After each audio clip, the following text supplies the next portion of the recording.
కొండగట్టు అంజన్నే తనకు పునర్జన్మను ప్రసాదించాడని అన్నారు AP deputy CM Pawan Kalyan. గతంలో విద్యుత్ ప్రమాదం నుంచి అంజన్నే తనను కాపాడారని చెప్పారు. కరెంటు ప్రమాదం నుంచి ఎలా బయటపడ్డాను అనేది ఇప్పటికీ తనకు ఆశ్చర్యం కలిగిస్తుందన్నారు.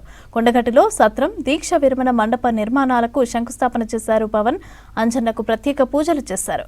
అయితే గుడి కార్యక్రమం తర్వాత పవన్ పర్యటనలో జరిగిన ఓ ఘటన ప్రస్తుతం చర్చనీయాంశమైంది. పార్టీ నేతలతో సమావేశం ముగిశాక కొండగట్టులో ర్యాలీ నిర్వహించారు పవన్.